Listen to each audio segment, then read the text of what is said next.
अस्सलाम वालेकुम students. Welcome to C S with Adnan Moin. आज के लेक्चर में हम कवर करने जा रहे हैं टॉपिक टेक्स्ट। ये आपके कंप्यूटर सिस्टम्स पेपर 1 के पहले मेन टॉपिक डेटा रिप्रेजेंटेशन का सेकंड सब टॉपिक है। इसमें हमें पहले पॉइंट में ये देखना है कि कंप्यूटर टेक्स्ट को कैसे रिप्रेजेंट करता है, करेक्टर सेट क्या होता है और कितने टाइप के करेक्टर सेट्स हमारे सिलेबस में हैं। तो आइए शुरू करते हैं। सबसे पहला सवाल, कंप्यूटर आपके टेक्स्ट को कैसे रिप्रेजेंट करता है? तो the simple answer one liner answer is कि with the help of character set. फिर सवाल ये पैदा होगा करेक्टर सेट क्या होता है? तो character set is actually a defined list of symbols. एक लिस्ट ऑफ सिंबल्स है जिनको कंप्यूटर समझता भी है, स्टोर भी कर सकता है और डिस्प्ले भी कर सकता है। अब वो सिंबल्स क्या है? वो सिंबल्स कुछ भी हो सकते हैं। फॉर एग्जाम्पल हम इन सिंबल्स को जानते हैं, वो सिंबल्स ये भी हो सकते हैं, वो सिंबल्स जो है वो ये भी हो सकते हैं, एंड सो ऑन। इन तमाम सिंबल्स को जिनको कंप्यूटर समझता है और उनको डिस्प्ले स्क्रीन पे कर सकता है, वो इसका करेक्टर सेट कहलाता है। अब हर सिंबल को एक यूनिक वैल्यू हम असाइन करते हैं। हम अपनी आसानी के लिए तो उसको डेनरी में रिप्रेजेंट करते हैं या फिर शॉर्ट पे में शॉर्ट स्क्रीन डिस्प्ले के लिए हम हेक्साडेसिमल नोटेशन यूज करते हैं, लेकिन कंप्यूटर के लिए तो हर चीज़ बाइनरी है। अब ए जो सिंबल है ये हमारे इस लिस्ट में किस नंबर के ऊपर है? तो मैंने कहा फॉर एग्जांपल आप थोड़ी देर के लिए समझिए कि ए अगर मेरी 65th लोकेशन के ऊपर है, 65th इंडेक्स के ऊपर है इस टेबल के अंदर, बी 66 के ऊपर है, एंड सो ऑन। तो अगर मैं ये चाहता हूँ कि सिंबल ए, जब मैं ए का बटन प्रेस करूँ तो कंप्यूटर स्क्रीन पर ए को डिस्प्ले कर दे, तो कंप्यूटर असल में क्या करता है, 65th लोकेशन के ऊपर जाता है इस लिस्ट की, और वो सिंबल जो उस 65th इंडेक्स के ऊपर मौजूद है उसको डिस्प्ले कर देता है। अब ये बात सही है कि 65 तो ये डेनरी में मैं कह रहा हूँ, कंप्यूटर के लिए तो ये बाइनरी होगा। तो बाइनरी क्या होगा, हम इसको रिप्रेजेंट कन्वर्ट कर लेते हैं 65 को बाइनरी में। 1 0 0 0 0 0 1 of binary is equivalent to 65 of denary. ये हमने पिछले लेक्चर्स में सीख लिया था। तो अगर तो मुझे कोई भी सिंबल स्क्रीन पर डिस्प्ले करवाना है जिसको मेरा कंप्यूटर समझे और उस लिस्ट में से उठा के ले आए, तो वो उसका करेक्टर सेट कहलाएगा। तो जो सिंबल्स कंप्यूटर समझता है वो हमारे कंप्यूटर का करेक्टर सेट है। अब कॉमन करेक्टर सेट्स कितने हैं? दो करेक्टर सेट्स हमारे सिलेबस में है। एक है हमारे पास एस्की और एक है हमारे पास Unicode. ASCII American standard code for information interchange. ये वो ज़माना है जब मेरा कंप्यूटर सिर्फ इंग्लिश समझता था, इंग्लिश में टाइपिंग होती थी और इंग्लिश में ही मैसेजेस सेंड करते थे। तो ये ज़माना है कोई 1960 से 1980 पूरा।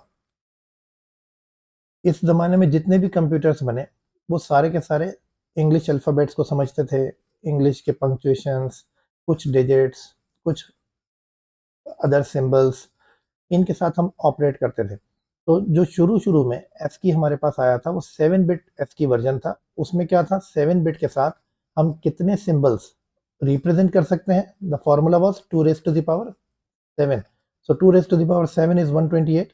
तो 7 बिट के साथ I can generate 128 different combinations, मतलब 0 0 0 0 0 0 0, ये 7 zeros हो गए, 7 बिट्स हो गई। और 1 2 3 4 1 2 3, ये 7 ones हो गए। तो फ्रॉम 0 0 0 0 0 0 0 से लेकर 1 1 1 1 1 1 1 यहाँ तक हम फ्रॉम 0 to 127 ऑफ डेनरी इक्विवेलेंट हम काउंटिंग कर सकते हैं। तो 7 बिट के साथ I can represent 128 different symbols. तो जो पहला वर्जन ऑफ एस की आया था वो 7 बिट का था। फिर थोड़े अरसे के बाद मजीद कुछ सिंबल्स कंप्यूटर साइंटिस्ट ने ऐड कर लिए अपने करेक्टर सेट के अंदर, तो फिर वो 8 बिट का हो गया। उसको हम एक्सटेंडेड वर्जन भी कहते थे या एक्सटेंडेड एस की भी कहते थे। ये 8 बिट का था। इस 8 बिट के साथ हम 256 डिफरेंट सिंबल्स यूज कर सकते थे, 256 डिफरेंट करेक्टर्स यूज कर सकते थे स्क्रीन पर डिस्प्ले करवाने के लिए या फिर स्टोर करने के लिए। इनमें फर्स्ट 128 तो वही थे जो 7 बिट के थे, और उसके बाद मजीद 128 जो नए इन्वेंट हुए हमने उनको 129 एंड सो ऑन, यानी 127 के बाद 128 129, ये हमने आगे से उनको ऐड कर दिया। तो अब ये करेक्टर सेट या ये टेबल या ये चार्ट दिखने में कैसा लगता था, उसका लुक मैं आपको दिखाता हूँ। देखिए इस तरह का एक टेबल था। अगर जब तक ये 7 बिट था तो फ्रॉम 0 to 127 टोटल 128 सिंबल्स को रिप्रेजेंट कर सकता था। तो उसमें इसको देखिए आप, ये पहले वाले टेबल को, इसके अंदर आपको डिफरेंट सिंबल्स नजर आ रहे हैं। शुरू में आपको ये डेनरी वैल्यूज नजर आएंगी, 0 0 0 0 0 0 0 इस डेनरी का, और ये डेनरी वैल्यूज चलती जा रही हैं। और हमें पता है जहां पर हमें स्क्रीन डिस्प्ले पर कम जगह लेनी हो, हम हेक्साडेसिमल नोटेशन यूज़ करते हैं। तो ये जो आगे इनकी इक्विवेलेंट्स हैं वो सारे हेक्साडेसिमल इक्विवेलेंट्स हैं, और ये वो सिंबल्स हैं जो मेरा कैरेक्टर सेट है, जो मेरा कंप्यूटर समझता है। अब ये कितने हैं, फ्रॉम 000 यानी 0 से लेकर 127, टोटल हो गए 128। तो ये 7 बिट का हमारा एस्की वर्जन था। इसमें जो चीज़ देखने की है वो मैं आपको अभी थोड़ी देर में जूम इन करके भी दिखाता हूँ कि हमारी जो 65th इंडेक्स देखिए, 65th ऑफ डेनरी, 65th ऑफ डेनरी किधर है, 65th ऑफ डेनरी ये रहा। देखें इस पर हमारा ये ए सिंबल है, तो जिसको हम ए समझते हैं, कंप्यूटर उसको 65th symbol of this character set, this table समझता है, या 65th इंडेक्स पर जो सिंबल मौजूद है कंप्यूटर ये समझता है। इसी तरह स्मॉल ए देखिए, स्मॉल ए आपको नजर आएगा 97 पर, 97 ऑफ डेनरी पर आपको स्मॉल ए नजर आएगा। इसी तरह 0 1 2 3 4 ये देखिए 48 ऑफ डेनरी, यहाँ पर आपको ये 0 नजर आएगा। तो ये था हमारे पास सिंपल एस्की 7 बिट का। फिर ये हमारे पास आ गया 8 बिट का एस्की, जिसको हमने एक्सटेंडेड एस्की कहा। उसमें हमने 128 इंडेक्स से लेकर 255 तक मजीद सिंबल्स भी ऐड कर दिए, ग्राफिकल सिंबल्स हमने कुछ ऐड किए थे इसके अंदर। तो ये हमारे पास बन गया एक्सटेंडेड एस्की। अब इसमें आप देखिए, जो मैं आपको बताना चाह रहा था कि जो हमारा ए टू जी है, कैपिटल ए से लेकर कैपिटल जेड, ये किन लोकेशंस के ऊपर है इस एस्की वैल्यू, इस एस्की टेबल के अंदर। तो 65th इंडेक्स से लेकर 90th इंडेक्स तक हमारी कैपिटल ए से कैपिटल जेड है, और हर एक का बाइनरी इक्विवेलेंट क्या होगा, 60 का आप बाइनरी में कन्वर्ट कर लीजिए 0। अगर हम 8 बिट की बात करें, 0 1 और आगे 5 जीरोस और एक 1, तो ये इसका बाइनरी इक्विवेलेंट हो गया 65 का। इसी तरह 90 का बाइनरी इक्विवेलेंट आपको यहाँ नजर आ जाएगा। और अगर आप स्मॉल ए से स्मॉल जी ये देखना चाहेंगे, तो हमारे पास वो 97th इंडेक्स वैल्यू से लेकर 122nd इंडेक्स वैल्यू तक इस एस्की टेबल में हमारी स्मॉल एबीसी है। इसी तरह जो डिजिट्स हैं 0 to 9, ये 0 to 9 के डिजिट्स हमारे इस एस्की चार्ट के अंदर, एस्की टेबल के अंदर 48 डेनरी इंडेक्स से लेकर 57 तक 0 to 9 है। मतलब जब मैं स्क्रीन अपने कीबोर्ड से 9 प्रेस करता हूँ और मैं ये चाहता हूँ स्क्रीन पर 9 डिस्प्ले हो, तो आपका कंप्यूटर क्या करता है, 57th इंडेक्स के ऊपर जो सिंबल मौजूद है उस सिंबल को स्क्रीन पर डिस्प्ले कर देता है। इसी तरह यूनिकोड, यूनिकोड हमारे पास देखिए, यूनिकोड हमारे पास ये वो ज़माना है जो 1990 से शुरू हुआ, 1991 में एग्जैक्टली यूनिकोड आ गया था। तो 1990 से लेकर आज तक जो हमारा कंप्यूटर है वो सिर्फ इंग्लिश लेटर्स पर काम नहीं करता, वो उर्दू भी समझता है, अरबिक भी समझता है, फ्रेंच, जर्मन, हर तरह की लैंग्वेज समझता है। तो इसके अंदर तमाम सिंबल्स हैं, तो उसके लिए मुझे मज़ीद कॉम्बिनेशंस चाहिए, मज़ीद नंबर ऑफ बिट्स चाहिए। तो ये 7 बिट और 8 बिट में इतने सिंबल्स में रिप्रेजेंट नहीं कर सकता। तो यूनिकोड जो है हमारे पास अभी फ़िलहाल 16 बिट का है, लेकिन इसको मैं एक्सटेंड कर सकता हूँ अप टू 32 बिट्स। तो अगर मैं 16 बिट्स देखूँ तो 2⁻16 कितने कॉम्बिनेशंस, कितने सिंबल्स मैं रिप्रेजेंट कर सकता हूँ with the help of Unicode character set, वो बनेगा 2⁻16 65,536। इतने सिंबल्स मैं रिप्रेजेंट कर सकता हूँ with the help of Unicode 16 bit.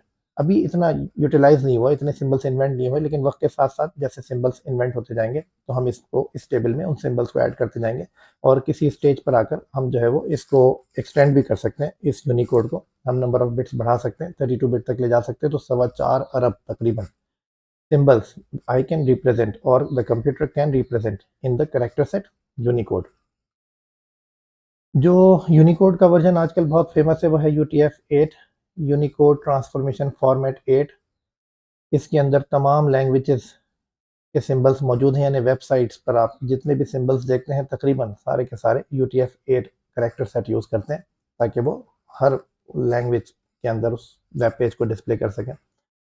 तो यूनिकोड को अगर अब मैं आपको दिखाऊं, तो यूनिकोड देखिए, यूनिकोड में सिर्फ ABC नहीं है, बल्कि यूनिकोड के अंदर आपके उर्दू की या अरबिक की अलिफ, बे, या और एंड सो ऑन जो इंग्लिश के हैं, यानी कि इस यूनिकोड में फ्रॉम 0 to 255 टोटल 256 सिंबल्स तो वही हैं जो आपके एस्की में थे। तो इसलिए वो सॉफ्टवेयर्स या वो टेक्स्ट जो कि एस्की में था वो यूनिकोड में भी इसी तरह वैलिड है। तो देखें जैसे ए जो है वो एस्की में 65th डेसिमल इंडेक्स पर था तो यूनिकोड में भी 65th पर ही है।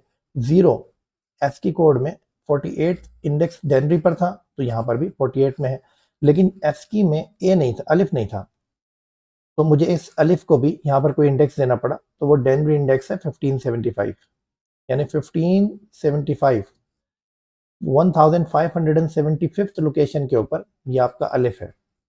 इसी तरह फॉर एग्जांपल उर्दू का एक सिंबल है काफ, ये मेरा 1705 1705th लोकेशन के ऊपर, तो अब 1705 ये मैं 8 बिट में तो रिप्रेजेंट नहीं कर सकता, तो उसके लिए मुझे चाहिए 16 बिट्स।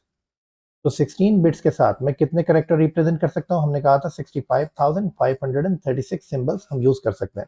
सही है, तो फ्रॉम 0 टू 65,535 ये करेक्टर सेट 16 बिट के साथ होगा। तो यूनिकोड करंटली अभी यहाँ तक पहुंचा है, पूरे सिंबल्स नहीं हुए, जैसे जैसे सिंबल्स इन्वेंट होते जा रहे हैं वो इस टेबल में ऐड करते जा रहे हैं।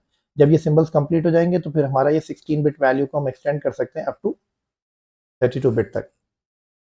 अब ये सारा काम कंप्यूटर में होता कैसे है, उसके लिए मैं आपको एक बात समझाता हूँ कि हमारा ओल्ड कन्वेंशनल मेथड क्या था कम्युनिकेशन का। हम इंफॉर्मेशन कहीं से अगर लेना चाहते थे तो हम ये करते थे कि फॉर एग्जाम्पल देखें, अगर ये किंग ये चाहता है कि इसको इंफॉर्मेशन ला कर दे कोई इसका स्पाई किसी बहुत दूर दराज लोकेशन से, तो ये क्या करेगा, इस स्पाई को भेजेगा और स्पाई जो है वो दूसरे इलाके में जाएगा और वहां से इंफॉर्मेशन इस बादशाह के लिए लेकर आएगा। अब इसमें दो मेन प्रॉब्लम थे, एक तो टाइम डिले, ये बहुत टाइम टेकिंग हो सकता है, और दूसरा फैक्टर था रिस्क। रिस्क फैक्टर भी है कि रास्ते में ये पकड़ा जा सकता है, कुछ और भी प्रॉब्लम आ सकती है, नेचुरल डिजास्टर भी हो सकता है। तो दोनों प्रॉब्लम थे, लेकिन बादशाह को क्या करना है, बादशाह को तो इंतजार करना है इन्फॉर्मेशन का, तो वो इंतजार करता था। अब एक बात और भी ध्यान में रखिए, delayed information is not the information. मतलब ये स्पाई ये इन्फॉर्मेशन लेकर आ रहा था कि एनिमी जो है is going to attack the kingdom, दुश्मन हमला करने वाला है, लेकिन ये इतना देर से पहुंचा कि उतनी देर में एनिमी अटैक कर चुका था। तो अब जब आके ये इन्फॉर्मेशन देगा बादशाह को कि कोई अटैक करने वाला है आपके ऊपर, तो ये इन्फॉर्मेशन बादशाह के किसी काम की नहीं है, क्योंकि delayed information is not actually the information. जो टाइम पे नहीं मिली वो तो इन्फॉर्मेशन थी नहीं। तो अब इससे बचने के लिए हमने क्या किया, इससे बचने के लिए कंप्यूटर साइंटिस्ट ने ये किया कि बजाय इसके कि उस स्पाई को हम उस हॉर्स के ऊपर से भगाते और बहुत टाइम के साथ और रिस्क फैक्टर्स के साथ हम उसको भेजते, इस स्पाई ने क्या किया, ये वायर्स बिछा दिए। देखिए ये वायर्स है, ये 8 वायर्स हैं, ये सारे, ये 8 डिफरेंट वायर्स हैं। इन वायर्स को इस स्पाई ने क्या किया, अपने पास बैटरी टर्मिनल से कनेक्ट किया। सही है, और इधर किंग के पास भी इन वायर्स का दूसरा एंड यहां पर भेज दिया, और हर वायर के साथ एक बल्ब लगा दिया। अब अगर किंग ने कोई इंफॉर्मेशन रिसीव करनी है फ्रॉम द स्पाई, तो स्पाई ने सिर्फ ये करना है कि किसी स्पेसिफिक वायर्स के ऊपर, फॉर एग्जांपल इन वायर पर अगर करंट दे देता है तो सिर्फ यहाँ पर वही इक्विवेलेंट बल्ब्स ग्लो करेंगे जिन वायर्स के ऊपर उसने यहाँ से करंट भेजा। अब अगर मेरे पास टोटल नंबर ऑफ वायर्स 8 हो जाए, तो with the help of 8 wires